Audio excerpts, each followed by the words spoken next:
اعوذ باللہ من الشیطان الرجیم بسم اللہ الرحمن الرحیم الحمد لأہلہ والصلاة علی اہلہا واللعنۃ علی اہلہا اما بعد۔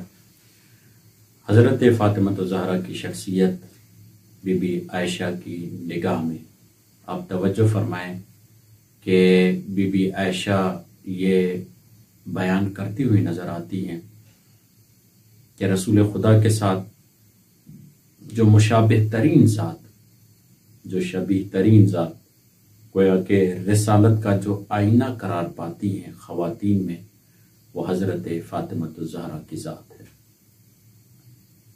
حضرت فاطمہ الزہرا کی ذات رسول خدا کے کتنے قریب تھی کہ خود رسول خدا یہ جملہ فرماتے ہوئے نظر آتے ہیں کہ بضعۃ منی، میرا حصہ ہے، جس نے اسے رنجیدہ کیا اس نے مجھے رنجیدہ کیا۔ مزید رسول خدا یہ فرماتے ہیں ان اللہ تعالی یغضب لغضب فاطمہ ویرضی لرضاها، اللہ اکبر۔ ایسا نہیں ہے کہ میرے رنجیدہ ہونے سے، فاطمہ کے رنجیدہ ہونے سے میں رنجیدہ ہوتا ہوں، نہیں، بلکہ اللہ نے غضب فاطمہ کو اپنا غضب قرار دیا ہے اور رضایت فاطمہ کو اپنی رضایت قرار دیا ہے۔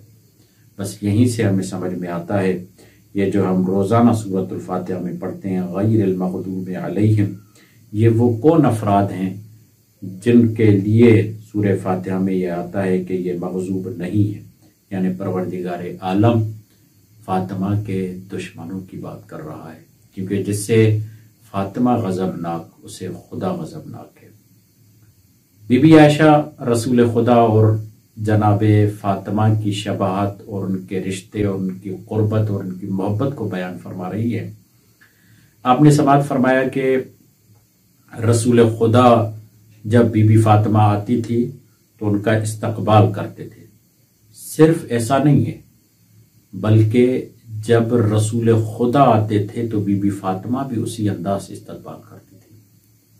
بی بی فاطمہ بھی رسول خدا کے ہاتھوں کو چومتی تھی۔ یہ کون بیان کر رہا ہے؟ یہ بی بی عائشہ بیان کر رہی ہے، باپ اور بیٹی کی محبت کو بیان کر رہی ہے۔ باپ اور بیٹی کی محبت کو نہیں بلکہ رسول ہیں جو ایک خاتون، ایک معظمہ، ایک مقدرہ کی تعظیم کر رہے ہیں۔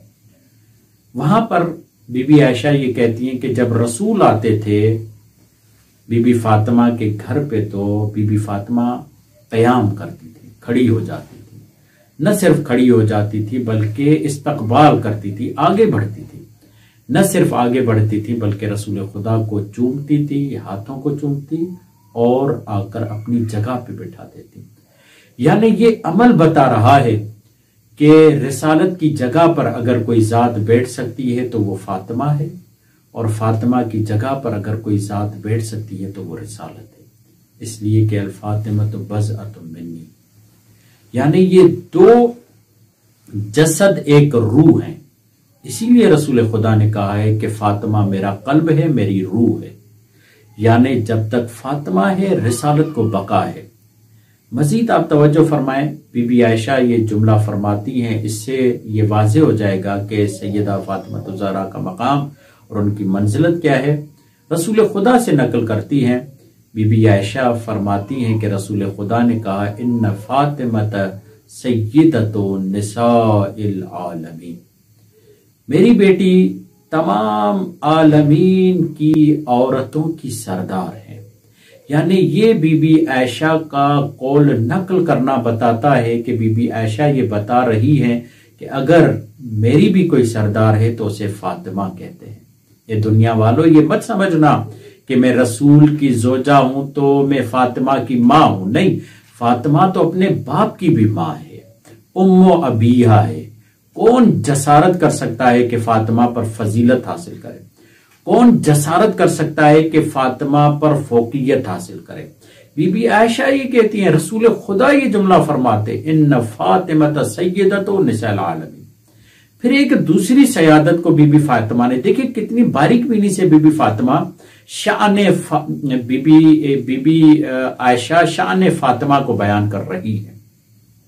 دوسری روایت میں بی بی عائشہ یہ فرماتی ہیں، رسول خدا یہ جملہ فرماتے ہیں ان فاطمہ سیدۃ نساء الجنہ، یعنی جنت کی جتنی بھی عورتیں ہیں ان تمام خواتین کی اگر کوئی سردار قرار پاتی ہے تو فاطمہ الزہرا ہے۔ یعنی دنیا میں بھی فاطمہ سردار ہیں، جنت میں بھی فاطمہ سردار ہیں۔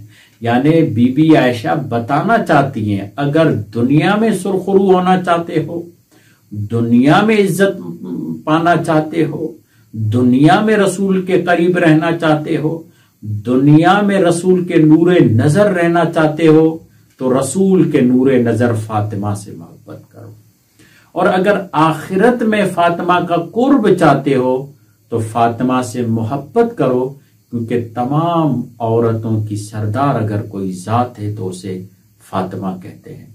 یہیں سے ہمیں سمجھ میں آتا ہے کہ جب فاطمہ کی ماں بھی فاطمہ کا مقابلہ نہیں کر سکتی تو رسول خدا کی ازواج کیوں کر ان کا مقابلہ کریں؟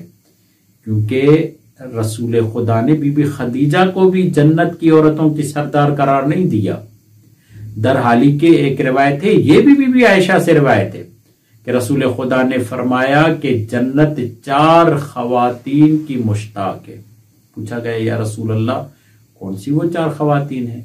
تو ایک مرتبہ بیان ہوا کہ وہ 4 خواتین جن کی جنت مشتاق ہیں بی بی خدیجہ ہے، آسیہ بنت مزاحم ہے یا مزاحم، جناب مریم اور حضرت فاطمہ صلوات اللہ تعالی علیہم اجمعین۔ یہ خواتین ہیں جن کے لیے جنت مشتاق ہے۔ بی بی عائشہ خود بتا رہی ہیں جنت کن کی مشتاق؟ ان 4 خواتین کی ہے۔ جنت کی سردار کون؟ بی بی فاطمہ۔ بی بی خدیجہ بھی جنت کی سردار نہیں، یعنی جنت میں جس کی سرداری کے سائے میں اس کی والدہ ہو اسے فاطمہ کہتے ہیں۔ حضرت خدیجہ کا بہت بڑا مقام ہے، بہت بڑی عظمت ہے، مگر سردار بی بی فاطمہ الزہرا ہے۔ جب بی بی فاطمہ الزہرا گویا بی بی عائشہ بتانا یہ چاہتی ہے جب ان کی ماں ان کا مقابلہ نہیں کر سکتی تو ہماری یا کسی اور زوجہ رسول کی کیا مجال کہ بی بی فاطمہ سے مقابلہ کرے۔ اور نہ صرف اتنا بلکہ اتنا دقت سے بی بی عائشہ رسول اور بی بی فاطمہ کے رشتے کا ملاحظہ اور مشاہدہ کرتی تھی اور اس کو لفظوں میں بیان کیا۔ کس انداز سے؟ فرماتی ہیں کہ جب فاطمہ آتی تھی تو رسول فاطمہ کو سونگتے تھے جیسے پھل کو سونگا جاتا ہے، یا شمھا جیسے پھول کو سونگا جاتا ہے۔ سونگنے کے بعد رسول خدا فاطمہ کو بوسہ دیتے تھے۔ تو ایک مرتبہ بی بی عائشہ سوال کرتی ہیں یا رسول اللہ آپ فاطمہ کو سونگتے ہیں، آپ اسے بوسہ دیتے ہیں، کیا وجہ ہے؟ رسول خدا طولانی روایت ہے، صرف ایک جملہ بی بی عائشہ کو کہا، اے عائشہ تمہیں معلوم ہونا چاہیے کہ جب میں معراج پر گیا تو اللہ نے مجھے سیب دیا، اور جب میں نے اس سیب کو چیرا 2 حصے کیا تو وہاں سے نور ساطع ہوا، اور اس سیب کو میں نے کھایا۔ جبرائیل سے پوچھا یہ کیا ہے؟ کہا یہ نور فاطمہ ہے۔ اے عائشہ جب مجھے اشتیاق ہوتا ہے، شوق ہوتا ہے کہ جنت کی خوشبو کو سونگوں، جنت کی بو کا احساس کروں، تو میں اپنی جنت فاطمہ کو سونگتا ہوں، اور میں فاطمہ کو بوسہ دیتا ہوں۔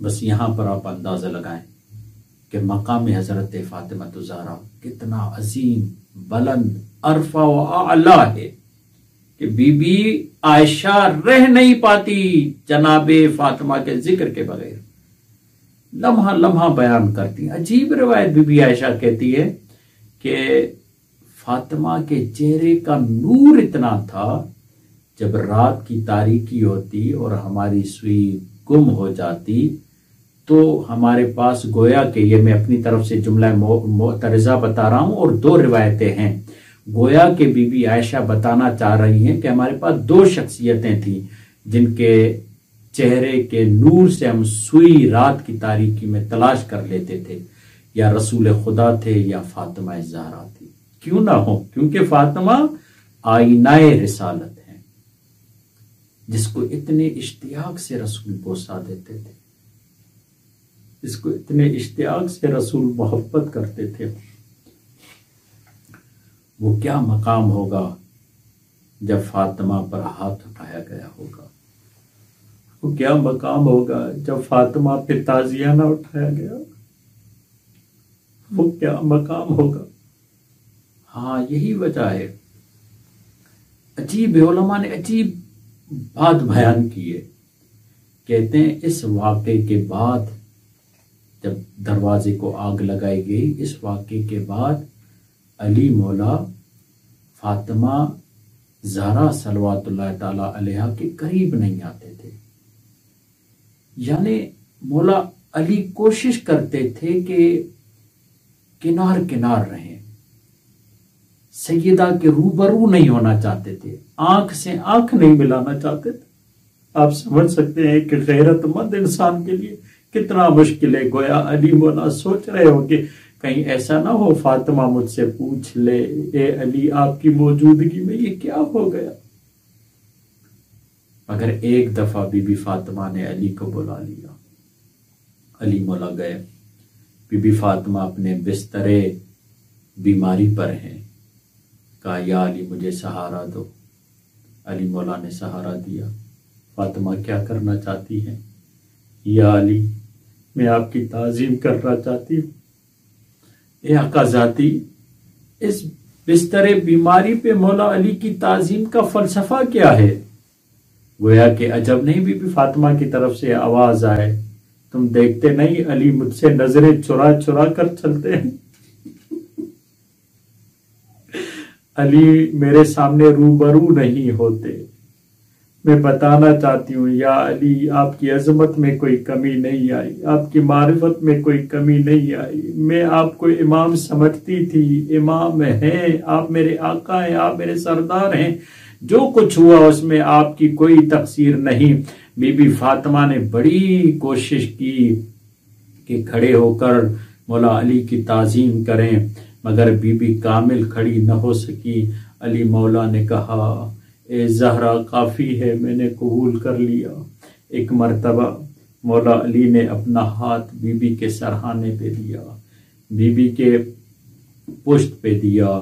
ایک مرتبہ جب بی بی فاطمہ کو لٹانا چاہا تو اب دو چہرے آمنے سامنے ہو گئے، دو صورتیں آمنے سامنے ہو گئی، اور اب تک جو علی نہیں دیکھ رہے تھے، یا جملہ بدلوں، اب تک جسے زہرا چھپا رہی تھی وہ ایک مرتبہ علی کی نگاہوں کے سامنے آ گئی۔ وہ کیا تھا؟ ایک مرتبہ جب چہرہ فاطمہ پہ علی کی نگاہ پڑی تو ایک مرتبہ علی مولا نے چیخ کر کہا